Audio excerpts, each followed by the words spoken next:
Hello foodies, this is Faisal from and cook Bangla. আশা করছি সবাই অনেক বেশি ভালো আছেন। আমার আজকের রেসিপি হচ্ছে চিকেন ভুনা, আর এই রান্নাটা আজকে আমি করব ব্রয়লার বা ফার্মের মুরগি দিয়ে। অনেক সময় কিন্তু একটা স্মেলের কারণে অনেকেই ফার্মের মুরগিটাকে খেতে চান না। তাছাড়া অনেক সময় দেখা যায় রান্নার পরেও মাংসে মশলাটা প্রপারলি না ঢোকার কারণে এটাকে খেতে ভালো লাগে না। বাট আজকের এই ভিডিওতে আমি আপনাদের সাথে ব্রয়লার মুরগি রান্নার আমার কিছু personal tips and tricks share করব, যেটা ফলো করলে আপনাদের এই ব্রয়লার মুরগি রান্নাটাও সবচেয়ে বেশি টেস্টি আর ইয়ামি হবে, আর রান্নার পরেও কিন্তু কোনো ধরনের কমপ্লেইন থাকবে না। সো কথা না বাড়িয়ে let's go to my kitchen and cook. Chicken ভুনাটা করার জন্য সবার প্রথমে আমি এখানে ব্রয়লার বা ফার্মের মুরগি নিয়েছি 1 কেজি, আর মুরগিটাকে আমি রেগুলার কাট করে কেটে নিয়েছি। এবার এর মধ্যে দিয়ে দিচ্ছি হাফ টেবিল চামচ হলুদের গুঁড়া, কাশ্মীরি লাল মরিচের গুঁড়া দিয়ে দিচ্ছি 1 টেবিল চামচ। তবে আপনারা এখানে নর্মাল মরিচের গুঁড়াটাও ব্যবহার করতে পারেন, আর আপনারা অ্যাকচুয়ালি কতটুকু ঝাল খেতে চান তার উপর ডিপেন্ড করে মরিচের পরিমাণটা কম বেশি করতে পারেন। কাশ্মীরি এই মরিচের গুঁড়ায় কিন্তু ঝালের পরিমাণটা কিছুটা কম থাকে, বাট রান্নার পরে এর থেকে একটা সুন্দর কালার আসে। এবার এখানে আমি দিয়ে দিচ্ছি 1 টেবিল চামচ জিরা গুঁড়া, হাফ টেবিল চামচ অ্যাড করছি ধনিয়া গুঁড়া, সবশেষে দিয়ে দিচ্ছি 2 টেবিল চামচ সরিষার তেল। এটা এই চিকেন ভুনায় একটা সুন্দর ফ্লেভার অ্যাড করবে।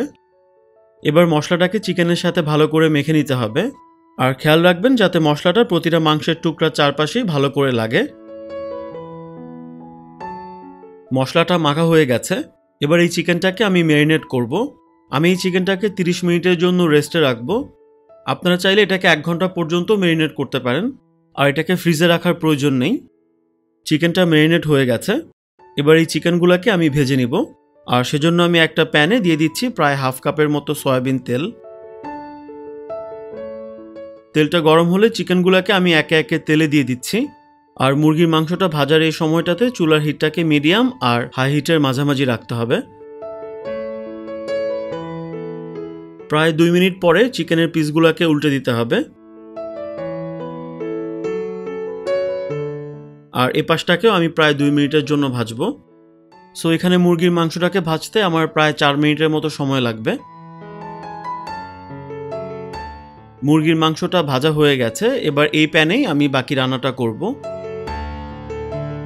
এবার এখানে আমি দিয়ে দিচ্ছি 2 টুকরা দারচিনি,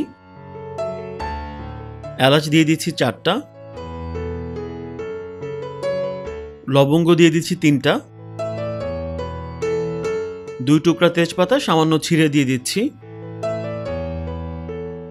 গোটা কালো গোলমরিচ দিয়ে দিচ্ছি প্রায় 10-12টার মতো।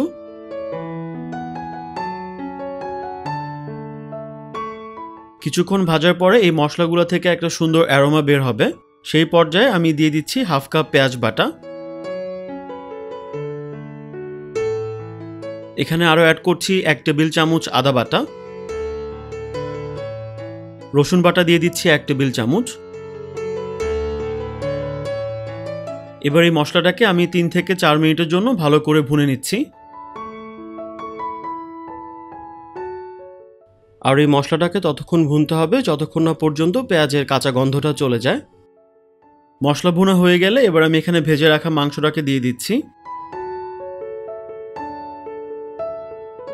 যে বলে আমি চিকেনটাকে ম্যারিনেট করেছিলাম সেখানে সামান্য পানি দিয়ে ধুয়ে এখানে অ্যাড করে দিচ্ছি, এতে করে আমার মশলার অপচয়টা হবে না।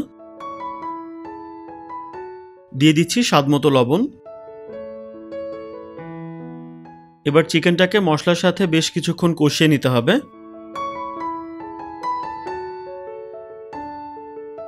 মাংসটা কষানো হয়ে গেছে। এবার আমি এখানে অ্যাড করছি 1.5 কাপের মতো পানি। এখানে গরম পানি অ্যাড করার দরকার নেই, আপনারা নর্মাল পানিটাই অ্যাড করবেন।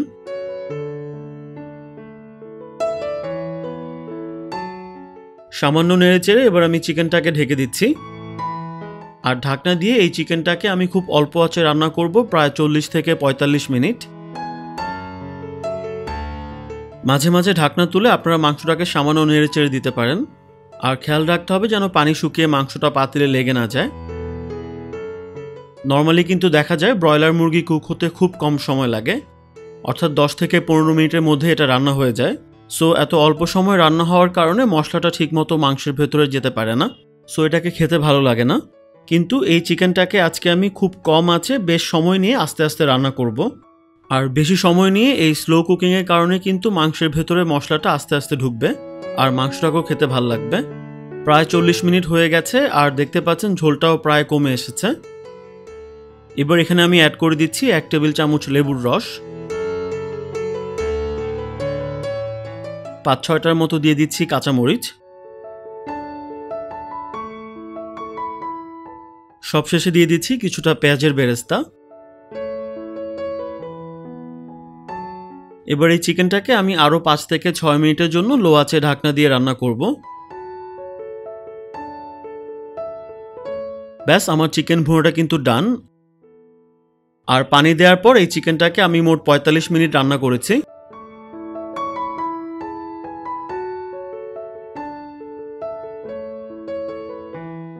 সো এবার এটাকে একটু ট্রাই করে দেখি যে কেমন হলো খেতে।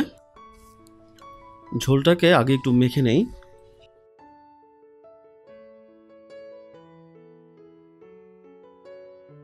চিকেনটা কিন্তু বেশ টেন্ডার, সো একটু বিসমিল্লাহ করা যাক।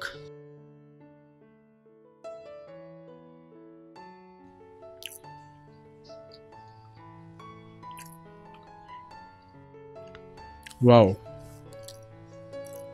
চিকেন ভুনাটা কিন্তু খুব মজা হয়েছে।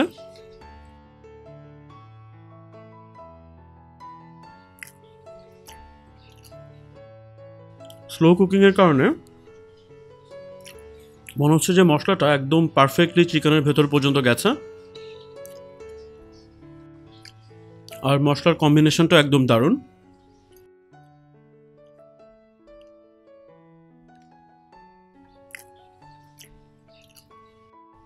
অনেক সময় দেখা যায় যে ব্রয়লার মুরগিতে সাধারণত একটু স্মেলি ভাব থাকে, কিন্তু এই চিকেন ভুনাটাতে এরকম কোনো স্মেলি ভাব নেই। টেস্টটা একদমই অ্যামেজিং।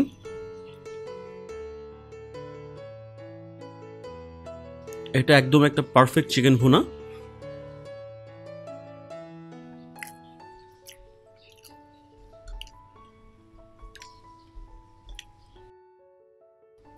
এই চিকেন ভুনার মশলাটা অন্য চিকেন ভুনার মতো হলেও এই যে রান্নার যে একটা প্রসেস, এই প্রসেসের কারণেই কিন্তু এটার টেস্টটা অনেক বেশি বেড়ে গেছে। সো এখন আমি আমার খাওয়াটাকে শেষ করে নিই। সো গাইস, আশা করছি রেসিপিটা আপনারা এনজয় করেছেন। আর এই ধরনের আরও ইন্টারেস্টিং রেসিপি পেতে প্লিজ চ্যানেলটাকে সাবস্ক্রাইব করবেন। আর ভিডিওটা যদি ভালো লাগে প্লিজ লাইক করবেন আর আপনার ফ্রেন্ডস অ্যান্ড ফ্যামিলির সাথে শেয়ার করবেন। সবাই অনেক বেশি ভালো থাকবেন। Take care. আপনাদের সবার কাছে আমার একটা রিকোয়েস্ট থাকবে, দয়া করে আপনারা কেউ খাবার অপচয় বা নষ্ট করবেন না। Food is life, please don't waste food.